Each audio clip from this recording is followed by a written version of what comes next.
오늘 아침 묵상 말씀은 6장 13절에서 21절까지의 말씀입니다. 함께 보도록 하겠습니다. 베스메스 사람들이 골짜기에서 밀을 베다가 눈을 들어 괴를 보고 그 본 것을 기뻐하더니 수레가 베스메스 사람 여호수아의 밭 큰 돌에 있는 곳에 이르러 선지라. 무리가 수레에 나무를 패고 그 암소들을 번제물로 여호와께 드리고 레위인은 여호와의 궤와 그 궤와 함께 있는 금보물 담긴 상자를 내려다가 큰 돌 위에 두매 그날에 베스메스 사람들이 여호와께 번제와 다른 제사를 드리니라. 블레셋 5방백이 이것을 보고 그날에 에그론으로 돌아갔더라. 블레셋 사람이 여호와께 속건제물로 드린 금독종은 이러하니 아스돗을 위하여 하나요, 가사를 위하여 하나요, 아스글론을 위하여 하나요, 가드를 위하여 하나요, 에그론을 위하여 하나이며 드린 바 금지들은 견고한 성읍에서부터 시골의 마을에까지 그리고 사람들이 여호와의 궤를 놓은 큰 돌에 이르기까지 5방백들에게 속한 블레셋 사람들의 모든 성읍들의 수레로였더라. 그들은 베스메스 사람 여호수아 밭에 오늘까지 있더라. 베스메스 사람들이 여호와의 궤를 들여다본 까닭에 그들을 치사 70명을 죽이신지라.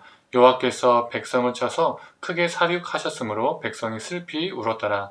베스메스 사람들이 이르되 이 거룩하신 하나님 여호와 앞에 누가 능히 서리어 그를 우리에게서 누구에게로 올라가시게 할까 하고 전령들을 기럇 여아림 주민에게 보내어 이르되 블레셋 사람들이 여호와의 궤를 도로 가져왔으니 너희는 내려와서 그것을 너희에게로 옮겨가라. 아멘. 아침 묵상을 들으신 우리 모든 성도님들에게 하나님의 은혜가 있기를 간절히 소망합니다. 오늘 본문은 빼앗겼던 하나님의 언약궤가 드디어 블레셋 땅을 떠나서 이스라엘 땅으로 돌아오는 이야기를 담고 있습니다. 블레셋에게 패했던 이스라엘은 하나님의 언약궤를 빼앗겼죠. 그들이 할 수 있는 일은 아무것도 없었습니다. 그들의 힘으로 언약궤를 찾아올 수 없었던 것이죠. 그러나 하나님께서 친히 일하셨습니다. 하나님께서 다곤 신상을 엎드리게 하시고 산산조각 내시며 블레셋에 재앙을 내리셨습니다. 그리고 전나는 소로 이끄셔서 언약궤가 블레셋 땅을 벗어나게 하시고 이스라엘 땅으로 인도하셔서 베스메스 땅에 이르게 하셨습니다. 이 모든 것을 다른 누가 아닌 하나님이 하셨습니다. 반대로 인간이 스스로 무엇인가 할 수 있다고 생각하고 믿을 때 하나님은 오히려 잠잠하십니다. 이스라엘이 언약궤를 이용해서 전쟁에 승리하려고 했을 때 하나님은 일하지 않으셨습니다. 이스라엘과 함께 하지 않으셨다는 거죠. 그 전쟁 속에서 함께 일하지 않으셨습니다. 우리에게도 마찬가지입니다. 우리가 하나님을 이용해서 무엇인가 이루고자 할 때 하나님은 함께 일하지 않으십니다. 우리가 더 이상 아무것도 할 수 없음을 깨달을 때 하나님은 역사하십니다. 우리의 무능력 속에서 하나님은 능력으로 역사하십니다. 사랑하는 성도님들, 하나님을 이용해서 우리의 뜻을 이루고자 하는 존재가 아니라 하나님 없이는 우리가 아무것도 할 수 없는 존재임을 아는 것, 그래서 하나님을 더욱더 의지하는 저와 우리 성도님들이 되기를 간절히 소망합니다. 우리의 한계 속에서 우리의 한계를 뛰어넘으시는 하나님을 경험하길 원합니다. 언약궤가 돌아오자 베스메스 사람들은 기뻐했습니다. 번제도 드렸습니다. 그런데 그 기쁨은 잠시였고 그 기쁨은 무엇으로 변합니까? 공포와 슬픔으로 바뀌게 되었습니다. 베스메스 사람들이 언약궤를 들여다봤기 때문이죠. 그 결과 수많은 사람들이 죽게 되었습니다. 민수기 4장 19절에서 20절의 말씀입니다. 그들의 지성물에 접근할 때에 그들의 생명을 보존하고 죽지 않게 하기 위하여 이같이 하라. 아론과 그의 아들들이 들어가서 각 사람에게 그가 할 일과 그가 맬 것을 지휘하게 할지니라. 그들은 잠시라도 들어가서 성소를 보지 말라. 그들이 죽으리라. 언약궤는 하나님의 임재를 상징했었습니다. 거룩하신 하나님의 임재 앞에 인간이 거룩하지 못한 상태에서 서게 된다면 이는 죽음을 의미했었습니다. 그래서 이사야 6장에서도 보면요, 어떤 이야기가 나옵니까? 거룩하신 하나님의 현존 앞에 이 이사야가 자신이 죽을까봐, 자신이 거룩하지 못하다고 생각했기 때문에 자신이 죽을까봐 두려움에 떠는 내용이 나옵니다. 베스메스 사람들은 언약궤가 돌아와서 너무 기뻤지만 하나님의 그 경고 말씀을 무시하고 경홀하게 언약궤를 들여다보았습니다. 그리고 결국 그들은 죽음을 맞이하게 됐죠.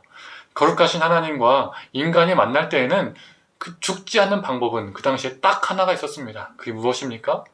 거룩입니다. 그래서 하나님은 이스라엘에게 이와 같이 말씀하셨죠. 레위기 11장 45절의 말씀입니다. 나는 너희의 하나님이 되려고 너희를 애굽 땅에서 인도하여 여호와라. 내가 거룩하니 너희도 거룩할지어다. 내가 거룩하니까 너희도 거룩하다라는 겁니다. 거룩하라라고 말씀하시는 거죠. 하나님은 그들이 드린 제사보다 그들의 거룩을 원하셨었습니다. 우리에게도 마찬가지입니다. 우리 하나님이 우리에게 바라시는 것은 여러 번의 예배가 아닙니다. 바로 일상의 거룩입니다. 만약 언약궤를 보고도 아무 일이 일어나지 않았다면 이스라엘 사람들은 어떻게 됐을까요?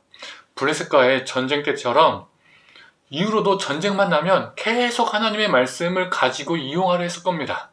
또한 봐라, 하나님의 언약궤를 봐도 죽지 않는다. 하나님의 말씀은 뻥이다.